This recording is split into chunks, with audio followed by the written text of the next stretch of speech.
Hi, welcome to Her Strength, Her Story, episode 4. Okay, so my name is Z. My name is Vicky. So welcome to our episode 4. Today, Vicky, we're gonna talk about this really interesting topic called How you talk to yourself matters. Dealing with negative self-talk. And today we have a very special guest with us, Natalie Kniese. Woohoo! Natalie Kniese. Okay. Alright. So Natalie is why we invited Natalie today is because it's very linked to the topic that we're gonna speak about today. Natalie comes from a background where she is a public speaking and communication coach at NK Communication, and she's also a radio announcer and Fly FM. And what else do you do? MC, voiceovers, hosting. Wow. Quite a few things. Yeah, with over 15 years experience. Thank you very much. Say louder, say louder. Yes, in different MNC companies as well, as we read. Yes. Good. You've been doing your research. Makes me feel really good. Thank you. Yes. So that's why we want to invite you and bring this expertise out to this topic today on this table. Before we go to it, I feel like it's great to stress on the importance of this topic, why we want to do this, right? Why we want to talk about this. Because I feel like, especially Z is the one who said she wanted to add in the negative self-talk, dealing with negative self-talk, right? I think one thing, especially as a woman leader, woman being woman, right? So we think a lot. So, and especially when we get out there, you deal with people, business, and then you will definitely receive like feedback and comments that you just don't like about yourself. To be honest, I do not know how to deal with it at first. And I question myself, and it makes me feel really bad about myself. And then I slowly, through the experience, I slowly realized that, if you other think about you and you think about that about yourself, then it became your own reality. So you create your own reality. How do you change or pivot that story from your mind to the one that you want? So that is so important, and I thought that is quite important to stress about it for the woman out there. And then I really hope to hear from First question. So if you were to describe your inner voice as a person, so how would you describe it? Okay. I actually never thought about this until you asked me the question. She is a Chinese lady, 5'4", big curly hair, and is very, very strict. In case you haven't guessed yet, it's my mother. I think when I think about it, my mother is my internal voice. I mean, I don't have my own personal voice, but I think it's her talking to me through my mind. That's interesting. When I think about That it. came to my mind. Yeah. Interesting. What about you guys? Me, I think my inner voice at first was my mom, because she definitely is my role model. But throughout, when I grow up, I slowly kind of change a little. I kind of play a different role when I'm doing different thing right now. Okay. Yeah, makes sense. See about you, Vicky. I have a child voice, I have an adult voice, I have a feminine soft voice, I have a masculine voice as well. So. You are a lady of many different characters, she is right? a goddess. many different things. But yeah, that's interesting. You would talk to yourself in different situations in a different way. But I think the core of it for me is my mom constantly telling me. And I think your inner voice is the most loud when you are going through trials and tribulations in your life. And that's when you're going to be talking to yourself the most. Sometimes when you're happy, having fun, you don't have an inner voice. You're just enjoying the moment. Right? Yeah. So how do they talk to you when you face certain mistakes or turbulence in life? Yeah. Okay, so my mom, just to let you know, my mom was a single mom, divorced from my father, came back here from Germany, and she really struggled a lot financially, mentally, to take care of me as a single mom. So she led a lot by example, and I always look up to her as an example for me. So whenever I'm going through anything that is difficult, I always think back, like, if my mom can do it, I can do it. And that's that voice that says nothing is impossible. I mean, she led by example. She there was nothing that she could not do. It was like, if I'm going to do this, I'm going to find a way to do this. So I think that's what's been the motivating factor for me in my life. It's like, if she can do it and she knows how to do it, I'm going to figure out a way to do it. So that voice inside my head is always, hopefully, I think, positive. 80-20, it's positive. Wow. That's how she talks to me. What came to you? So when you mentioned about feeling not good enough, I heard, and I feel like a lot of us actually shared this thoughts, like feeling like we might not have the, I don't know, the power, the experience, I don't have the skill set, you know. Yeah.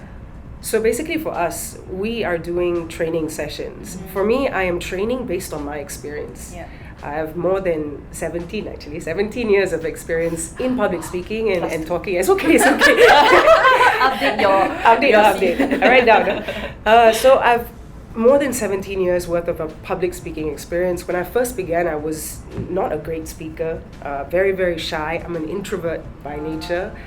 It was just a job that was offered to me at that point in time, and I was like, yeah, why not? Chance for me to make some money, and it's gotten me to where I am today. Yeah. And it's very, very interesting because sometimes you feel that imposter syndrome come up and creep up, because I've not been for a teaching course. I'm a HRDC certified trainer, but I've never actually gone for a course to teach people how to learn. But what we do, both myself and my business partner, is we learn a lot online. We do a lot of research, we plan, and because of our different industries, we put entertainment into our courses so that they are engaging, they are interesting, and people are accepting. And so far, from all the trainings that we have done, we've gotten like really good reviews. So I guess we must be doing something right. But occasionally that imposter syndrome will come. But I think we're okay so far. Knock on wood. Good job. Thank you. Talking about that, I believe through your trainings, you meet with so many people and you observe, you talk, you interview people as well. Why do you think, like when you speak to someone, why do you think, you know, as a human being, like individual, we will have this kind of negative talks come to our mind? Yeah. Okay. I think this all boils down to, think about it, okay? When you were 5 or 7 years old, you wanted to be everything. You ask a little kid, you ask them what they want to be. I want to be prime minister, pilot, race car driver, fire engine driver, every single thing, lawyer, accountant. And then suddenly, as you keep going on in life, the people who are closest to you kind of put a damper on your spirits. They tell you, you're not good at maths, cannot be pilot. You can't do this, you can't do that, you can't do this, you can't do that. So as you grow, all these big dreams suddenly become smaller dreams. And that's when you think that you are not enough. And you tell yourself that, you know, I'm not good enough to do this. I'm not smart enough. I'm not good enough. But who cares? If you want to do it, I say, pursue your dreams. Do what you want to do. You want to open a business? Open a business. To me, it's, if you try and you fail, it's a lesson on how to do it better next time. And that's my number one motto. Just try. Fail is fail. It's okay. Do it better. I believe it's quite easy to know that, okay, we need to not get into that loop of negative thought, but then it's quite hard to, you know, take the action and step out when you are in that emotion, right? So like what maybe, you know, what will bring us out is when we know that's the very major pain, the effect of it, right? So what do you think is the effect of really, if you just stick with it, your old pattern, old story, what would be the effect if you're still in your own negative story talk? I think what you need to have is some sort of mindset where it's more about growth instead of being so fixed. If you continuously think that this is the bubble that you're in and that's as far as you're going to go, then that's all you're going to be. But if you just step outside and have a growth mindset towards the opportunities that you are being given, then perhaps this could, you know, make it better for yourself. If you don't have much self-confidence, it's going to be really difficult. So you need to find and be okay with yourself. Have that confidence that you can do better. One thing that I can relate, like growing up knowing that we are influences by different voices. not just our people around us. It could be society, it could be from teachers, and then starts growing out to colleagues and stuff like that. My personal experience as well, I really started with very low self-esteem, and plus all these voices, right? You need to achieve this to get here. You need to achieve this, then only you can do this. And that also makes me reflected a lot on how all this influenced me and created all these little voices in me. And then it's only recently I started to re-narrate the stories inside. And that is a very interesting thing, because when I keep thinking the same thoughts that I'm not enough, I'm having the same experience. Yeah. And do you feel like, say for example, you are there and you are thinking, I can't do this. And then suddenly you're like, why not I try to do this? And then once you do that once and you actually have a positive outcome, it spurs you on to keep going. Yeah. So all you need is just to put one foot forward and just go first. Just go first, put one foot forward, go first, and then see where it takes you. If it is a mistake, never mind, come back, learn, go again. Because 10 times you try, at least one time it has to work. Especially if you got effort. Got no effort, then it's not gonna work. Keep trying. At least you try. We deal with it. How do we deal with all this Yeah. talk that we are not enough? Okay. Well, here's the simplest way that I would do it. A lot of the times when you talk to yourself, you are talking from a very emotional standpoint, right? Everything you say is very harsh. It's very critical. Everything is full of emotions. You can't do this. You can't do that. But I think a good way to look at it is to talk to yourself as if you were your own good friend. Does that make sense? Yeah. You would never tell your good friend that they are not good enough. You would give them the support. You would give them the positive words for them to do better. You would never say to your best friend, hey, you stupid, you cannot do. Of course not. But that's how you talk to yourself, right? So perhaps don't be so harsh on yourself. Talk to yourself as if you were a good friend and just flip the conversation a little bit. A lot of people, when they are faced with a problem or a challenge, the first thing they say is, I can't do it. I can't do it. But what if you just flipped it to become more positive? How can I do it? It's so simple. From having a very fixed mindset to having a big growth mindset. By just saying, how can I do it?